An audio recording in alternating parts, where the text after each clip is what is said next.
ผู้ฟังกำลังให้เกียรติรับฟังสถานีวิทยุเจียงใหม่มหานคร FM 107.25 เมกะเฮิรตซ์อันดับต่อจากนี้ไปเจิญอู้จ๋ากำเมืองกับดีเจคำเพชรเจ้า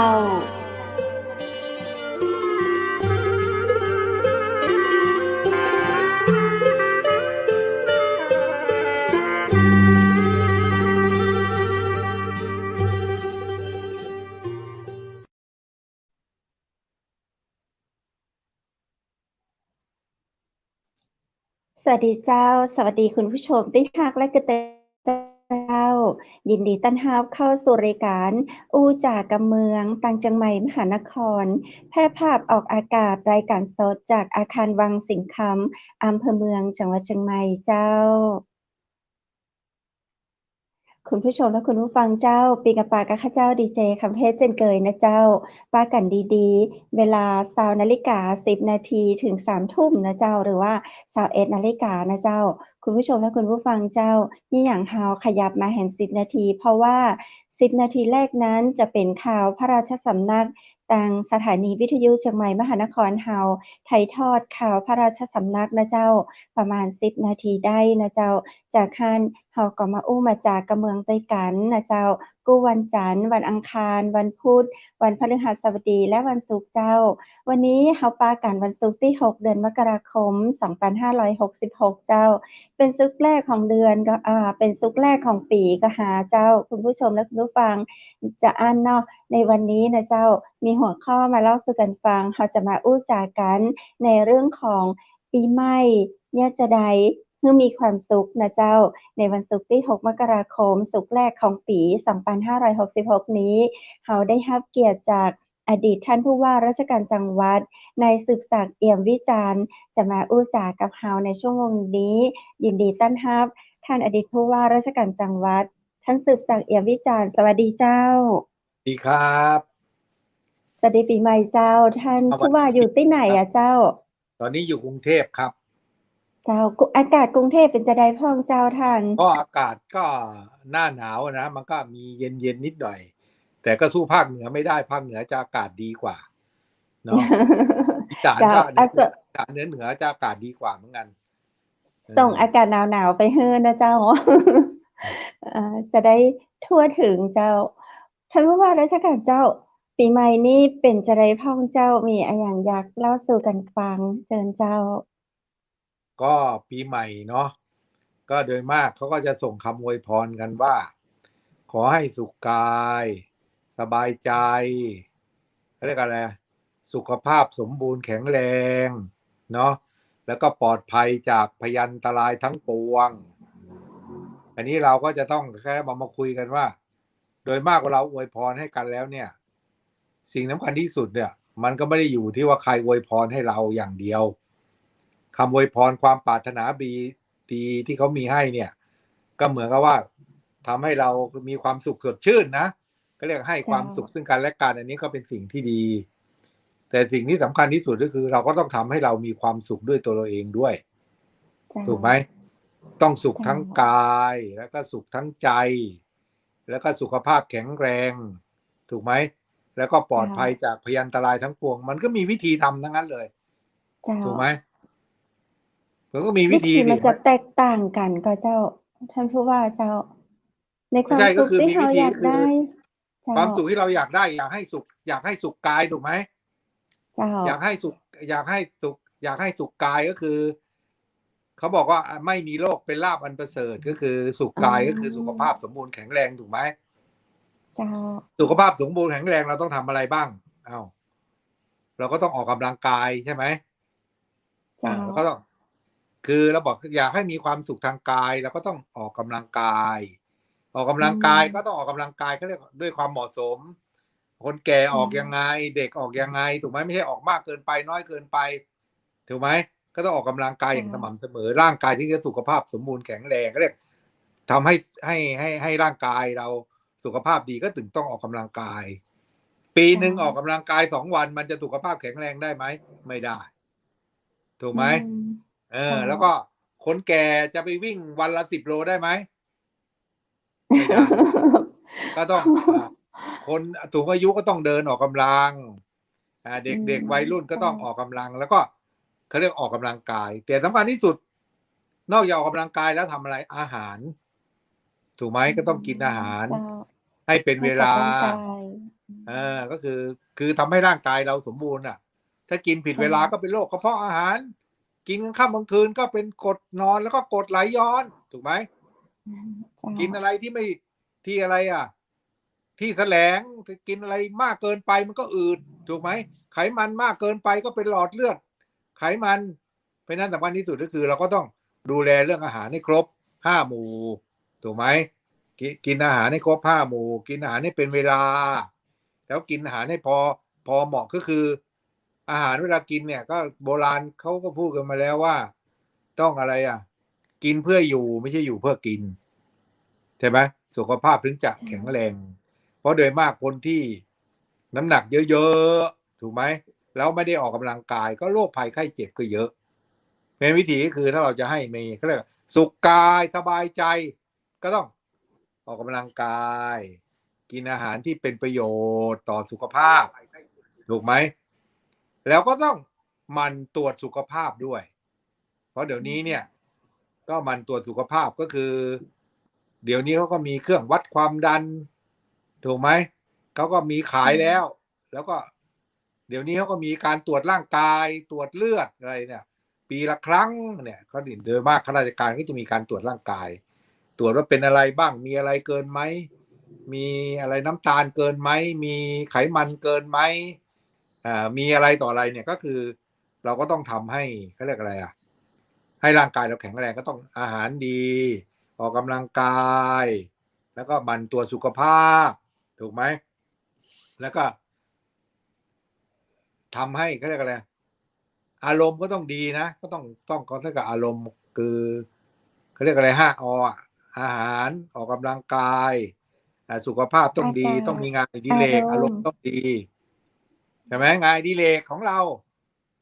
ชอบอะไรก็ไม่ใช่ว่าเราไปหมกมุ่นถูกไหมออกกำลังกายก็คืองานอดิเรกของเราชอบอะไรทำให้มันมีจิตใจแจ่มใสใครชอบวาดรูปชอบอะไรชอบอ่านหนังสืออะไรเงี้ยไม่ใช่หมกมุ่นเล่นแต่เกมถูกไหม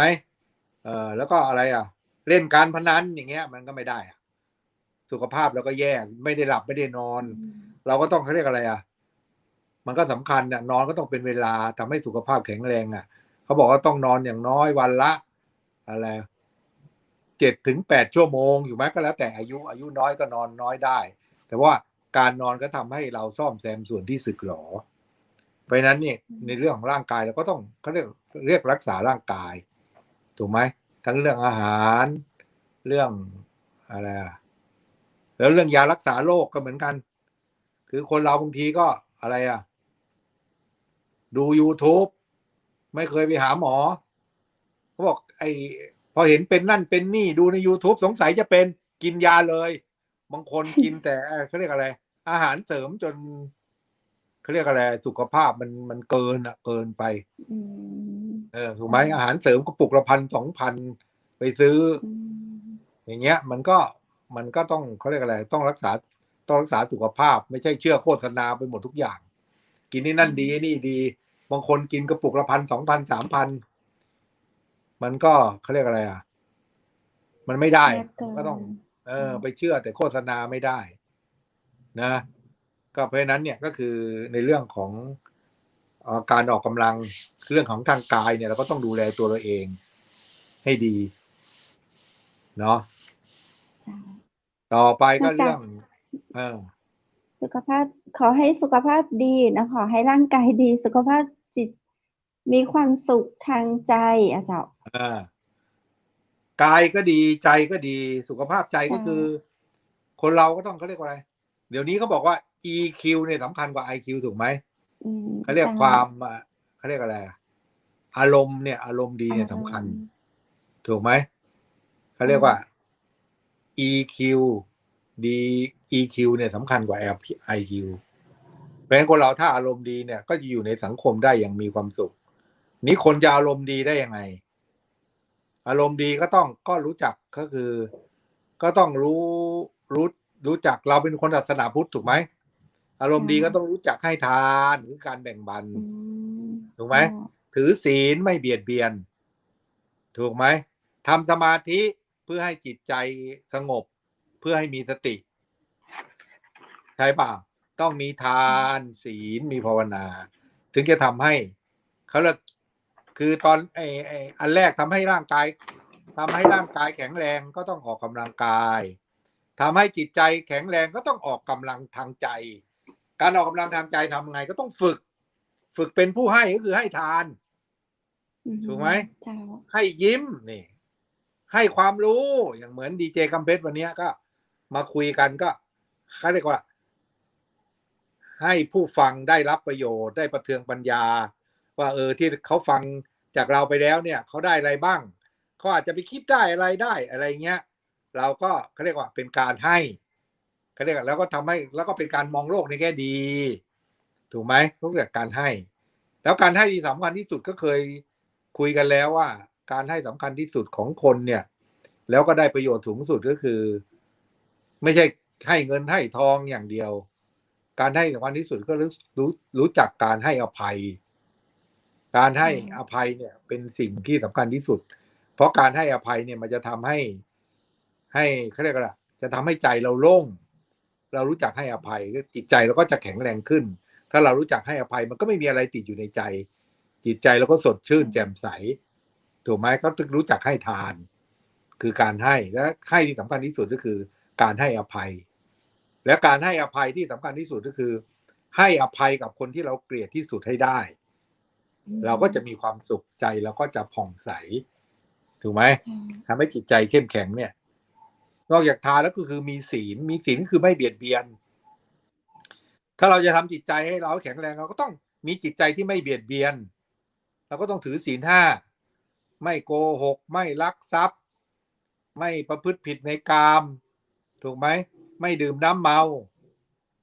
ถูกไหมเพราะฉะนั้นศีล 5เนี่ยไม่ฆ่าตัดชีวิตศีล 5เนี่ยก็คือทำให้จิตใจเราเข้มแข็งเราอดทนได้ไหมเราอดทนไม่ใช่อยากคือถ้าเราไม่เขาเรียกอะไรจิตใจเราไม่เข้มแข็งเราโกหกทีละเล็กละน้อยมันก็สะสมต่อไปก็โกหกเพิ่มขึ้นความเกลียดเราก็เกลียดคนนั้นเกลียดคนนี้ความเกลียดก็หมักหมมก็เหมือนดินพอกหางหมูเพราะฉะนั้นจะทำจิตใจให้เข้มแข็งก็ต้องรู้จักให้เขาเรียกให้ทานรักษาศีลการรักษาศีลมันผลก็คือทำให้จิตใจเข้มแข็งเพราะอะไรเพราะเราไม่เบียดเบียนคนอื่นและไม่เบียดเบียนตัวเองถูกไหมแล้วก็การปฏิบัติสมาธิเดี๋ยวนี้ก็มีเยอะแยะนั่งสมาธิปฏิบัติสมาธิเพื่ออะไรเพื่อให้เรามีสติในการทำทุกอย่างทุกสิ่งมันก็ทำให้มีสติมาคอยเขาเรียกยับยั้งชั่งใจเพราะฉะนั้นที่เขาไปฝึกสมาธิเพื่อก็เป็นการฝึกสติให้แข็งแรงเวลาทำอะไรเราจะได้ไม่วู่วามไม่ตกเป็นทาสของอารมณ์ทำให้ EQ เราเนี่ยดีขึ้นเพราะฉะนั้นคนเราสังเกตดิถ้าเมื่อไหร่ก็แล้วแต่เราตกเป็นทาสของความเกลียดความโกรธความโลภความหลงก็ดูในสังคมสมัยนี้อ่ะถูกไหมมีเรื่องทุกเรื่องเพราะอะไรที่ทำกันเนี่ยเพราะอะไรที่ออกข่าวทีวีกันเยอะๆเนี่ยเพราะอะไรถูกไหมที่ตีรันฟันแทงฆ่าฟันกันนี่เพราะอะไรเพราะจิตใจไม่เข้มแข็งคือใจเป็นนายกายเป็นเบาแต่ใจเราไม่เข้มแข็งก็ทำผิดศีล 5ฆ่าสัตว์ตัดชีวิตลูกเมียคนอื่นพูดโกหกพกลมหลอกต้มเขาถูกไหมแล้วก็ข้อสำคัญที่สุดก็คือดื่มน้ำเมาบางคนบอกดื่มน้ำเมาเราเมาก็ไม่เห็นจะคนอื่นเดือดร้อนก็นั่นเมานี่แหละจะทำให้ศีลอีก4 ข้อพลาดไปหมดเลยถูกไหมเพราะฉะนั้นเนี่ยคือเขาบอกว่าอ้าวปีใหม่ขอให้สุขกายสุขใจมันสุขกายเราก็ต้องทำเองด้วยไม่ใช่ว่าเขาให้พรมาแล้วเราสุขแล้วสุขใจเราต้องทำเองด้วยทำยังไงก็ต้องทำด้วยการให้ทานรักษาศีลเจริญภาวนาอันนี้ก็เป็นหลักธรรมะทุกศาสนาก็มีเหมือนกันหมดก็ต้องให้ทานถูกไหมศาสนามุสลิมเขาก็มีละหมาดเขาก็มีการฝึกจิตเหมือนกันศาสนาคริสต์เขาก็มีฝึกจิตของเขาทำสมาธิอะไรเขาก็มีหมดอันนี้ก็เป็นเรื่องของสุขกายสุขใจ สุข เอก าย อ สุขใจ ท่านผู้ว่าเจ้า แล้วจะมีแหมพรหนึ่ง ขอให้มีเงินมีทองเจ้า มีเงินมีทองเนี่ยนะ การเงินคือมีเงินมีทองเนี่ยก็คือ คนเราก็ต้องรู้จักออม รู้จักประหยัดมีเขาเรียกอะไร เรามีเงินเท่าไหร่ก็คือ เมื่อไหร่ก็แล้วแต่ที่เราใช้เงิน มากกว่าที่ได้รับ คือมีรายจ่ายมากกว่ารายรับ เพราะฉะนั้นสิ่งสำคัญที่สุดคือในปัจจุบันเนี่ยคือคนไทยเนี่ยไม่ได้ค่อยมีการฝึกในเรื่องของการเก็บออม ไม่ค่อยได้การฝึกในเรื่องของการทำบัญชี ในปัจจุบันเนี่ยเดี๋ยวนี้ก็มีการพยายามบูมให้เรารู้จักทำบัญชีว่าเราใช้จ่ายอะไรเกินไปไหมเปลืองไปไหมอะไรเงี้ยท่านคิดดูสิเพราะคนไทยเราไม่ค่อยได้ทำอะไรอะทำบัญชีรายรับรายจ่ายของตัวเองเพราะฉะนั้นเราก็ใช้เงินไปในทางที่ไม่ถูกต้องเช่นบุหรี่ซองเท่าไหร่อ้าวเราก็ไม่เคยจดซื้อมันทุกวันเหล้าไม่เคยจดถ้าเราเลิกบุหรี่เลิกเหล้าหวยนี่อ้าวเดือนเท่าไหร่ถูกไหมเพราะฉะนั้นถ้าเราสามารถประหยัดได้คือวิธีคือเรื่องการเงินคือลดรายจ่ายเพิ่มรายได้ลดรายจ่ายก็ยังไงลดรายจ่ายที่ไม่จำเป็นเราลดได้ถูกไหมเพิ่มรายได้ก็คือเดี๋ยวนี้เขาเรียกเศรษฐกิจพอเพียง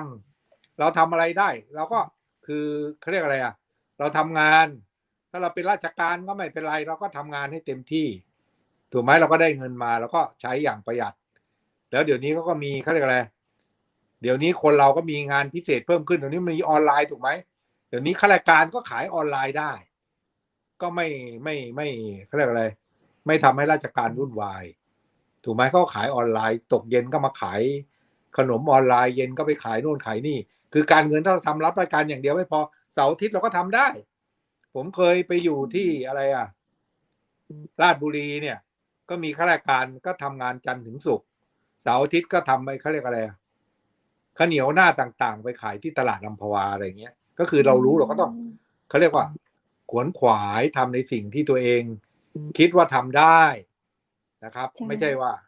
เดี๋ยวนี้เนี่ยมันมีตลาดมันเปิดกว้างเดี๋ยวนี้บางคนเนี่ยเพื่อนผมที่เป็นข้าราชการชั้นผู้น้อยเนี่ยง่ายๆเลยก็คือเขาก็ขับรถไปทำงานที่กรุงเทพส่วนขากลับเขาก็รับแก๊ปก็คือรับยังไงก็คือว่าบ้านเขาอยู่ตรงเนี้ยตกเย็นเนี่ยแทนที่เขาจะกลับบ้านเขาก็รอแก๊ปว่าจะมีใครไปแถวบ้านเขาไหม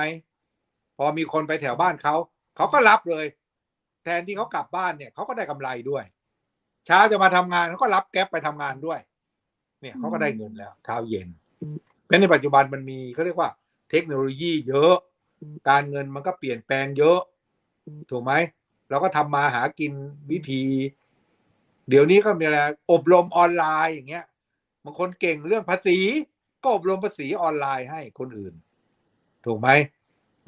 มันก็คือเรื่องการเงินเนี่ยสำคัญที่สุดก็คืออย่างน้อยเราก็ต้องเราเขาเรียกอะไรเราเก่งด้านไหนเราก็ต้องทำมาหากินเขาเรียกว่าให้ไม่ใช่อยู่เฉยๆทำให้เป็นประโยชน์ถ้าไม่พอจะทำยังไงเรามีลูกแล้วเราก็ต้องสอนลูกสองหลานให้รู้จักเขาเรียกอะไรให้รู้จักเก็บออมรู้จักใช้นะก็เพื่อนข้าราชการผมหลายคนเวลาลูกไปโรงเรียนอย่างเงี้ยในเรื่องการเงินเช่นให้ไปวันละ100เนี่ยเขาก็ให้ลูกมาเลยว่าให้เขียนมาว่า100ไปทำอะไรบ้างนะเย็นเก็บ10 บาทพอถึง เวลาเนี่ยพอโตขึ้นเขาก็จะรู้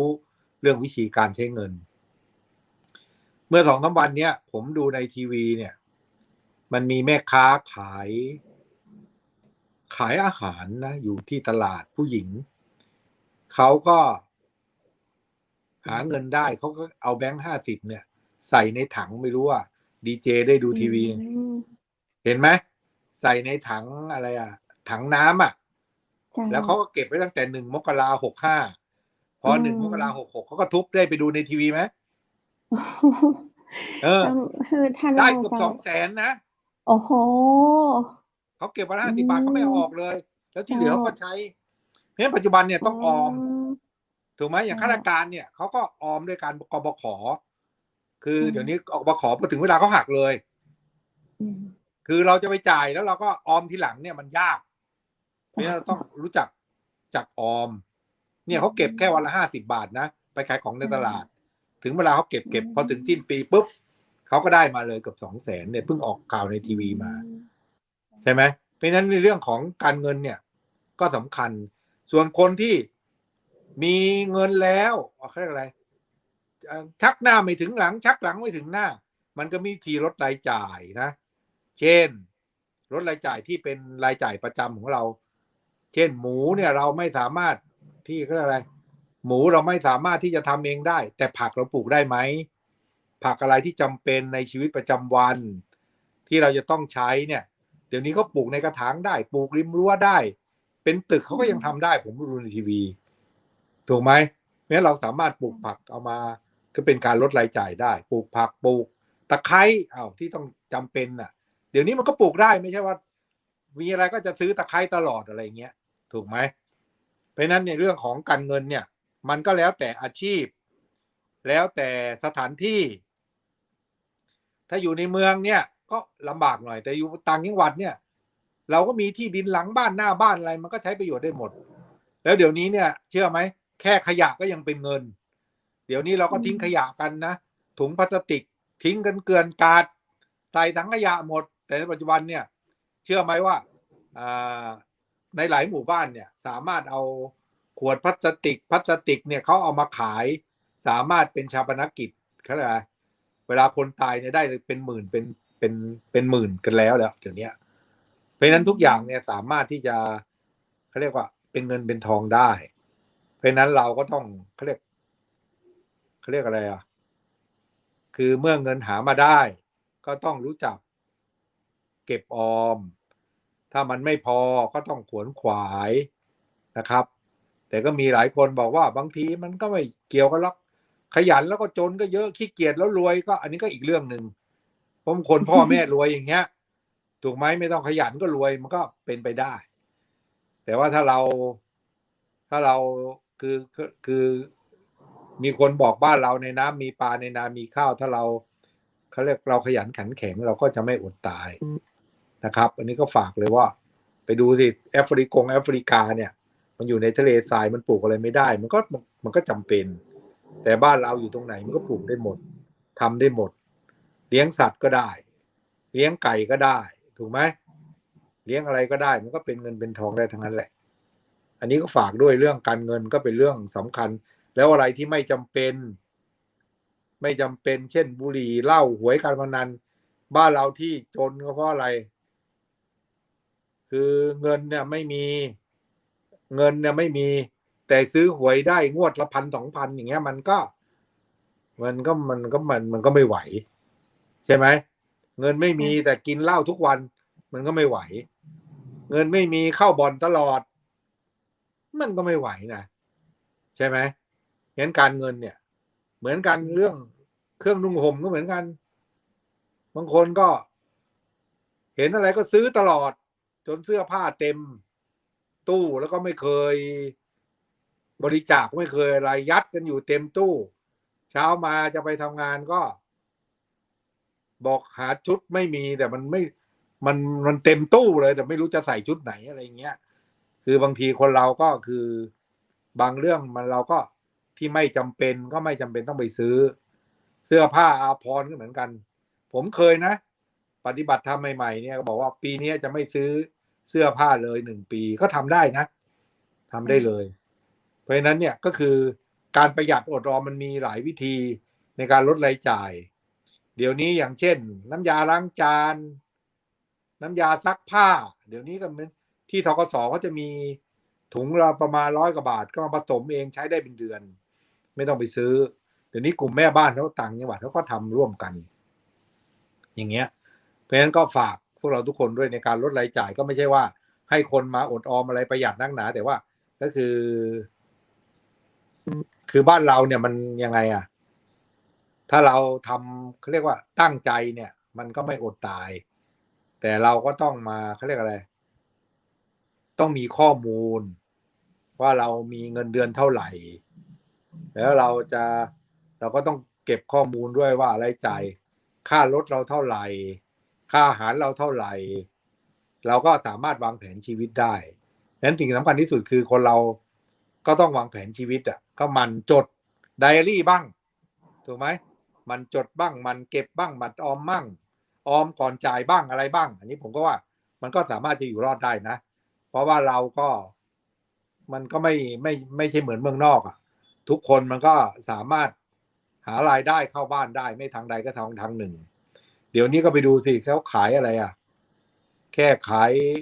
ายของอะไรขายผัดไทยขายอะไรโอ้ยก็รวยกันไหมดูใน YouTube มันก็ต้องคืออะไรเอาความเก่งของตัวเองออกมาให้ได้เนาะถ้าพูดว่าเจ้ามีแหมข้อหนึ่งที่เปิ้นชอบอวยพรให้กันเนาะปีใหม่แล้วขอให้สวยๆรวยๆให้สวยๆรวยๆก็สวยๆก็บอกแล้วถ้าให้สวยๆรวยๆสวยๆก็ต้องรักษาสุขภาพสิกินให้ดีอย่างที่บอกถูกไหมกินให้ดีออกกำลังกายมันก็สวยถูกไหมถ้ากินไปเรื่อยมันก็นะส่วนรวยๆก็คือรวยเนี่ยมันไม่ใช่มันไอ้รวยเนี่ยก็คือเราก็ต้องทำถูกไหมเราต้องทำถ้าไม่ทำมันก็ไม่รวยแต่ความรวยเนี่ยมันก็เขาเรียกอะไรแต่อย่าลืมนะไอ้ที่คนรวยเยอะๆก็ไม่ใช่เขามีความสุขนะถูกไหมความสุขต้องสุขกายสุขใจด้วยบางคนรวยเนี่ยพ่อรวยแม่รวยถูกไหมพ่อรวยแม่รวยแต่บ้านแตกแยกพ่อมี3 เมีย 5 เมียบ้านมี7 หลัง 5 หลังมันก็ชีวิตไม่มีความสุขชีวิตจะมีความสุขก็คือเขาเรียกว่าผมว่าสำคัญที่สุดก็คือไม่ว่าคนรวยหรือคนจนเนี่ยต้องมีศีลถูกไหมต้องรู้จักให้บางคนรวยแล้วไม่รู้จักให้คนเนี่ยมันก็จะรวยไปทำไมใช่ไหมเพราะนั้นเนี่ยรวยเนี่ยก็คือยังไงมันรวยไม่ได้ทุกคนอยู่แล้วคน100 คนก็รวยได้สักคนหนึ่งแต่ที่เหลือจะทำยังไงให้เราอยู่รอดเราก็ต้องรู้จักเก็บออมและประหยัดแล้วก็ทำตามเขาเรียกว่าทำตามอัตภาพของตัวเองเข้าใจไหมต้องรู้ตัวต้องรู้จักประเมินตัวเองรู้จักประเมินตัวเองหมายความว่ายังไงเงินเดือน15,000ถูกไหมเงินเดือน15,000แต่ว่ากินอาหารญี่ปุ่นมื้อละ1,500รอดไหมได้10 วันอีก20 วันอีก20 วันกินมาม่าก็อย่างเงี้ยก็คือเดี๋ยวนี้เนี่ยคือมันก็ต้องเขาเรียกคือคนเรามันก็ต้องเขาเรียกอะไรเช่นกับข้าวเงี้ยไม่ใช่ว่าเราเงินเดือนน้อยเราทำกับข้าวไม่เป็นซื้อเขาอย่างเดียวมันก็ไม่รอดถูกไหมเดี๋ยวนี้ก็มีอย่างผมเนี่ยผมก็เสียแล้วเดี๋ยวก็ซื้อหมูมาทอดไข่ก็ทอดฝึกไปเลยไข่เดี๋ยวนี้มันมีเอาแบบไข่ฟูไข่อะไรไข่พัดอะไรหมูใส่ไข่หรือไข่ใส่หมูอะไรเงี้ยนะเราฝึกไปอะไรไปมันก็แทนที่เราจะไปซื้อมื้อละ100ถูกไหมเราซื้อไข่มาซื้อหมูมา100กินได้3 มื้ออย่างเงี้ยมันก็เป็นวิธีก็คือเราก็ต้องรู้จักประหยัดแล้วก็ผักในบ้านต้มไก่ต้มไก่ซื้อไก่มาผักเบิกเอามะขามผักยอดมะขามอะไรเนี่ยคือบ้านเราเนี่ยไม่อดหรอกแต่ว่าต้องเขาเรียกอะไรคือมันต้องฝึกใจด้วยไงรู้จักทำกินไม่ใช่กินตามคือไม่ใช่กินตามอยากอย่างเดียวเพราะฉะนั้นบางทีเนี่ยเราก็มันจำเป็นต้องกินให้อร่อยอร่อยอะไรถูกไหมคือกินให้มันมีอะไรก็มีหมูก็กินหมูเขาให้อะไรมามีผักกินผักมีอะไรก็เพื่อให้ชีวิตเราเนี่ยได้เขาเรียกอะไรเพื่อบำรุงร่างกายไม่ใช่กินตามอยากปัจจุบันนี้คนเราเนี่ยคือถ้าเราเรื่องเงินเนี่ยสำคัญที่สุดก็คืออันนี้ผมบอกกับดีเจก็ได้เป็นความเขาเรียกอะไรผมเองเนี่ยนะก็สำคัญที่สุดก็คือก็ได้คุยกับลูกน้องแล้วตัวเองก็พยายามทำแต่ทำได้บ้างไม่ได้บ้างก็คือเราจะไม่ซื้ออะไรตามอยากแต่เราจะซื้ออะไรที่จำเป็น ถ้าเราสามารถท่องได้ทุกครั้งที่เราจะซื้ออะไรเนี่ย มันก็จะดีขึ้น เยอะแล้ว ถูกไหมปัจจุบันนี่เราซื้อของ เพราะว่าแค่ของกินเนี่ย ผมเคยไปบ้านเพื่อน ลูกก็ไม่มีอยู่กัน2 คนผัวเมีย อาหารเนี่ยใส่ในตู้เย็นไม่พอ วางไว้หลังตู้เย็นอีก ถูกไหม ก็คือซื้อตามอยากอ่ะ ไม่ได้ซื้อเพราะจะกินน่ะใช่ไหม เพราะฉะนั้นคนเรานี่ก็คือ อย่าทำอะไรตามอยากอ่ะก็คือไม่ว่าจะเป็นซื้อเสื้อผ้า ซื้ออาหาร หรือจะเอาเงินออกจากกระเป๋าเราเนี่ย เราก็ต้องเขาเรียกมีสติเราต้องฝึกสติอ่ะว่าทุกครั้งที่เราซื้อเนี่ย มันจำเป็นหรืออยาก อันนี้สำคัญนะทำอะไรก็แล้วแต่เราทำตามความอยาก เหมือนหวยเนี่ยอยากรวยเสร็จเลยไหมอยากรวยเสร็จเลย บุหรี่ก็อยากสูบบุหรี่อ้าวพังไหมอยากกินเหล้าพังไหมถามว่ามันเหล้าเนี่ยมันกินแล้วมันทำอะไรดีให้ดีขึ้นบ้าง มันก็สนุกแค่1 ชั่วโมงที่เหลือเงินก็เสียสุขภาพก็เสียแล้วผลสุดท้ายพอตอนแก่ก็เป็นโรคไตโรคตับกันหมดตายไวด้วยถูกไหมเดี๋ยวนี้บางคนติดเตียงด้วยใช่เปล่ากินเหล้าอ่ะไปดูดิใช่เปล่าพอกินเหล้าพัฒนาไปเป็นกัญชาพัฒนาไปเป็นอะไรอ่ะยาอะไรไปเรื่อยเลยถูกไหมเพราะฉะนั้นเนี่ยถึงบอกว่าคือคนเราเนี่ยเมื่อไหร่ก็แล้วแต่ถ้าเรื่องการเงินเนี่ยถ้าเราทำตามความจำเป็นเราจะไม่เดือดร้อนแต่เมื่อไหร่ก็แล้วแต่ที่เราทำตามความอยากมันก็เดือดร้อนไปล่ำไปจนกระทั่งตายอะไรนะเพราะฉะนั้นก็ฝากไว้ว่าคือเรื่องการเงินเนี่ยรู้จักออมรู้จักประหยัดรู้จักทำมาหากินนะแต่บางคนบอกอ้าวก็เราคนจนอ่ะไม่มีความรู้ไม่มีอะไรก็คือทุกอาชีพอ่ะมันก็ไม่จำเป็นต้องมีความรู้หลายคนจบป.4 ป.5 เขาก็ทำมาหากินเยอะแยะใช่ไหมผมก็ดูในทีวีอ่ะมีเด็กคนหนึ่งพ่อทิ้งแม่ทิ้งอยู่ตัวคนเดียวอายุ12แล้วก็ไปขายอาหารตามสั่งตอนนี้อายุ21หรือไงอ่ะเขาก็อยู่รอดนะผมดูเดี๋ยวนี้ใน YouTube มันก็มีชีวิตคนรันทดเลยถ้าทุกคนลุกขึ้นมาสู้เขาเรียกว่าฝึกใจเข้มแข็งแล้วก็ต่อสู้กับชีวิตมันก็รอดนะแต่ถ้าเราอ่อนแอมันก็ไม่รอดแล้วอย่างหนึ่งก็คือทำอะไรก็ต้องตั้งใจทำแล้วก็เงินทองที่มีมาก็ต้องเขาเรียกอะไรต้องซื้อของอะไรก็แล้วแต่ที่จำเป็นเหมือนดีเจคัมเพชรเนี่ยผมดูแล้วเนี่ยเสื้อผ้าเยอะแต่ดีเจคัมเพชรก็ไม่ใช่เพราะโดยมากมีสปอนเซอร์ถูกไหมเจ้ามีสปอนเซอร์แต่บางคนเนี่ยก็คือซื้อไปเรื่อยอ่ะถูกไหมถ้าซื้อไปเรื่อยมันก็เต็มบ้านไปอ่ะมันก็เต็มบ้านมันก็ไม่ได้ใช้บางคนก็ซื้อเสื้อผ้ามาปีหนึ่งยังไม่ได้แกะออกจากถุงพลาสติกเลยก็มีผมเคยเห็นเหมือนกันใช่เปล่ากระเป๋าก็โอ้โหต้องกระเป๋าก็มันจำเป็นแต่บางคนเห็นไหมคือคนรวยอ่ะเขาซื้อได้10 ใบ 20 ใบของเราเนี่ยก็ซื้อโอ้โหอะไรต้องใช้ตามอะไรสีตามวันจันทร์สีเหลืองกันสีปูมันก็ไม่ใช่อ่ะใช่เปล่าเพราะฉะนั้นก็คืออย่าทำอะไรตามอยากถ้าเมื่อไหร่ทำตามอยากไม่รู้จักพอเพียง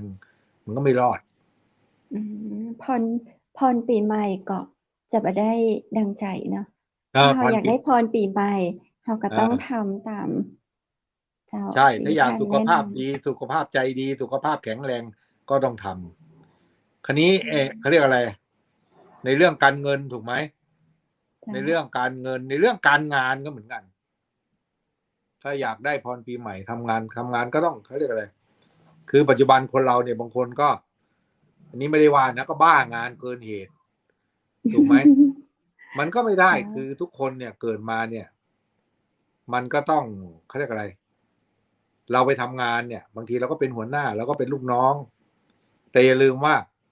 การทำงานเนี่ยความหมายของการทำงานก็คือ ต้องทำงานในบทบาทและหน้าที่ของตัวเองให้ดีที่สุดทุกงานทุกงานหมายความว่าไงตอนนี้ดีเจคำเพชรเนี่ยทำงานในหน้าที่ดีเจถูกไหมเจ้าไปอยู่บ้านมีหน้าที่เป็นลูกด้วยใช่ไหมเจ้าไปเจอเพื่อนมีหน้าที่เป็นเพื่อนใช่ไหมเจ้าคือหน้าที่เรามีหลายหน้าที่ถ้าเราไปตลาดเรามีหน้าที่เป็นลูกค้าถูกไหม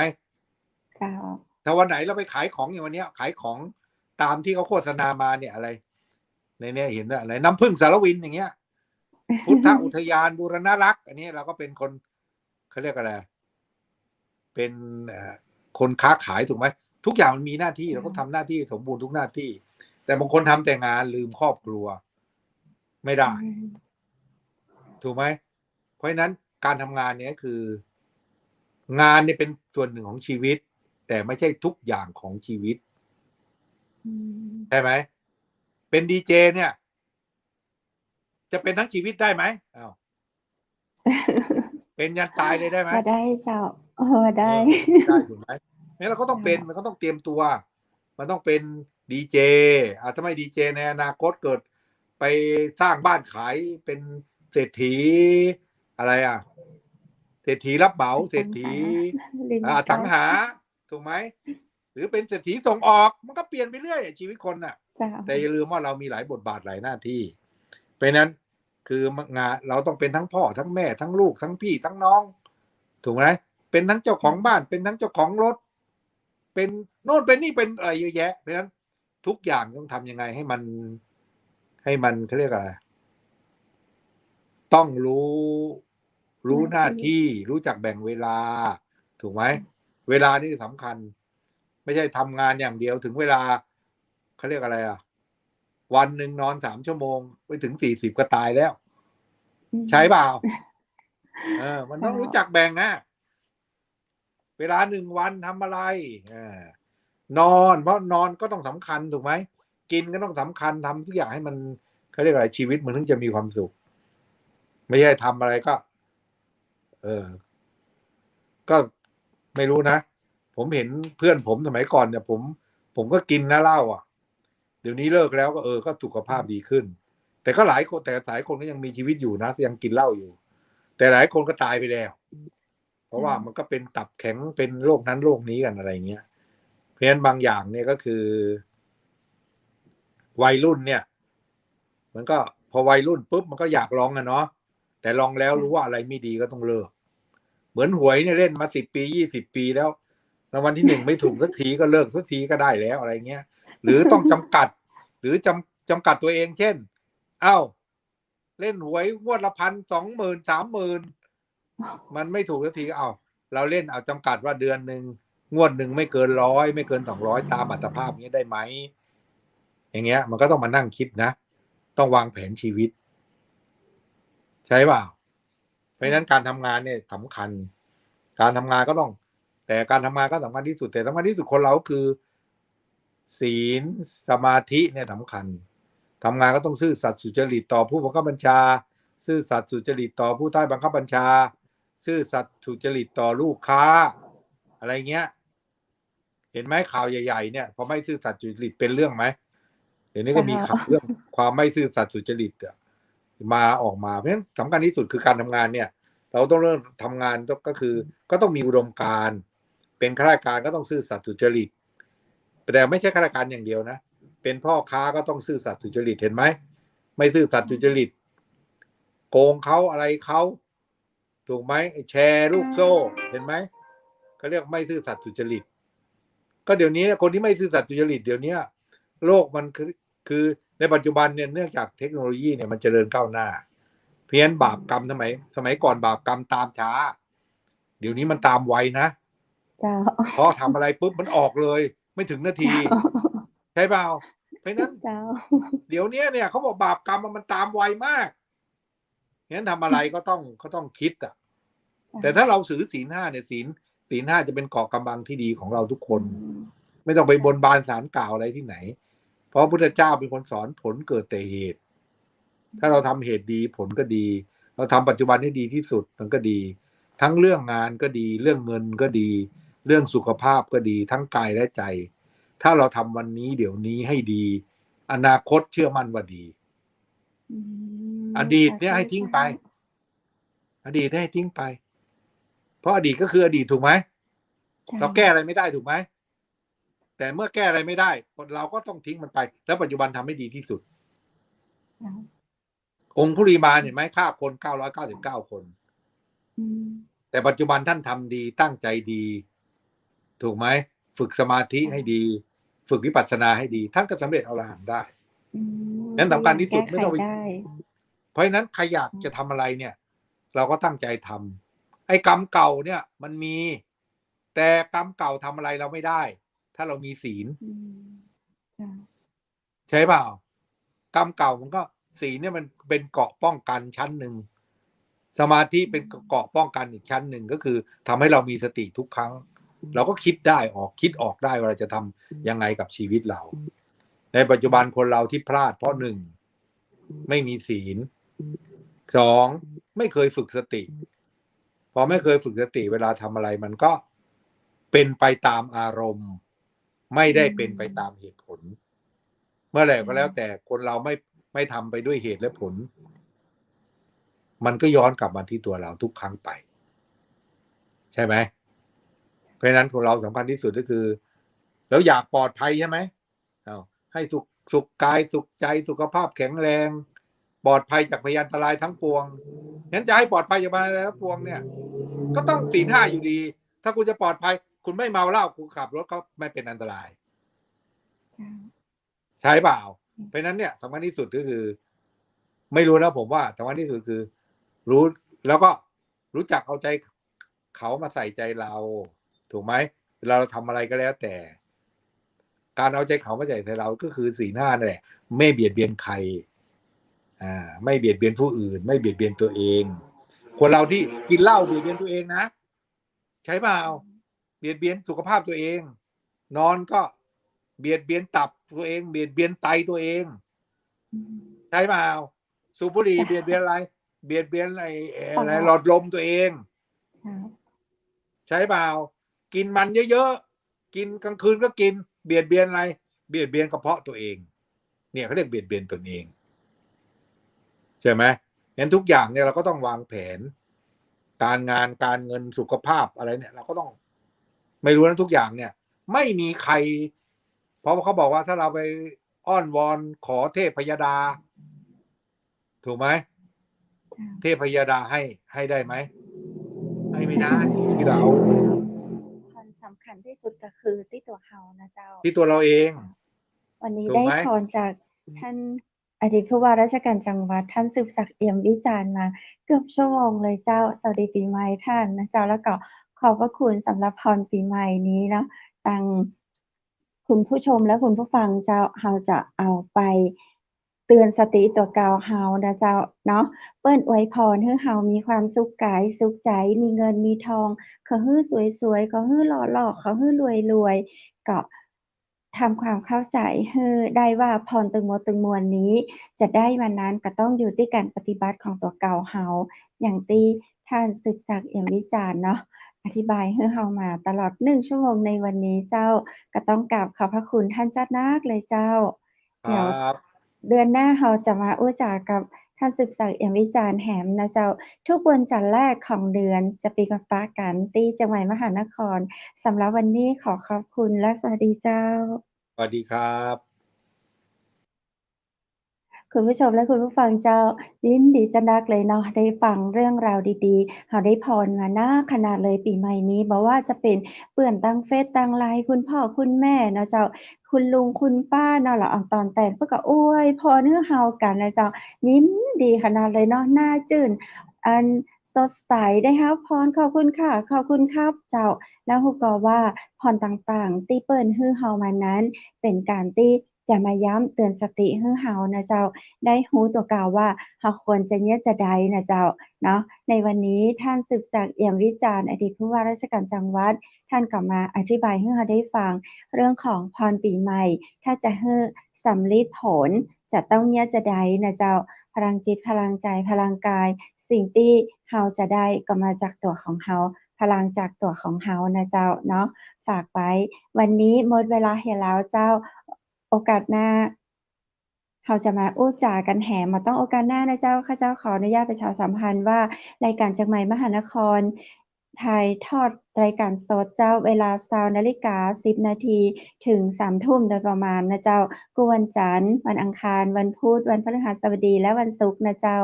สำหรับท่านผู้ว่าราชการจังหวัดนะเจ้าท่านสืบศักดิ์เอี่ยมวิจารณ์ท่านก็มาอู้จากับเราทุกวันจันทร์แรกของเดือนนะเจ้าเนาะเดือนหน้าเดือนในเดือนไหนๆนะเจ้าท่านก็จะมีเรื่องราวสาระดีๆมาจากใหม่มหานครสำหรับวันนี้นั้นนะเจ้าคุณผู้ชมและคุณผู้ฟังท่านใดที่สนใจอยากจะร่วมรายการบริษัทห้างร้านที่ต้องการจะนำเสนอผลิตภัณฑ์นำรีวิวสินค้าติดต่อกับทีมงานจากใหม่มหานครได้นะเจ้าติดต่อที่คุณอ๋อ065-423-6107 เจ้าวันนี้ก็ต้องขอกราบขอบพระคุณพระอาจารย์รัตนยาโนจากพุทธอุทยานสวนบูรณรักธรรมตำบลแม่แหลมอำเภอแม่ลีมจังหวัดเชียงใหม่คุณผู้ชมและคุณผู้ฟังท่านใดสนใจเรียนสมาธิสมัครได้นะเจ้าที่สวนบูรณรักธรรมตั้งแต่ 8:00 นเช้าถึง 4:00 นมะแลงเจ้าวันนี้ขอขอบคุณโรงแรมแม่เสลียงเวียงงามนะเจ้าเปิดบริการตลอด24 ชั่วโมงโทรถามได้ที่053-621-444ขอบคุณน้ำผึ้งแท้น้ำผึ้งตราสารวินเจ้าน้ำผึ้งธรรมชาติบริการส่งทั่วไทยโทรถามได้ที่082-616-6889ขอขอบคุณแสงประเสริฐโภชนาบริการโต๊ะจีนทั่วไทยระดับ5ดาวโทรถามที่090-465-8589ขอขอบคุณบ้านสวนกรมงคลตำบลแม่แหลมอำเภอแม่ลีมจังหวัดเชียงใหม่และวันนี้นะเจ้าขอขอบคุณชุดพิธีกรหญิงจากร้านผ้าพื้นเมืองชุดไทยใหญ่ท่านใดสนใจผ้าพื้นเมืองงามๆโทรถามที่081-191-7388คุณผู้ชมและคุณผู้ฟังเจ้าวันนี้ทีมงานจากใหม่มหานครขอกราบขอบพระคุณคุณผู้ชมและคุณผู้ฟังจัดนักเนอร์ขอให้โชคดีและมีความสุขสำหรับคืนนี้ขอให้นอนหลับฝันดีราตรีสวัสดิ์เจ้า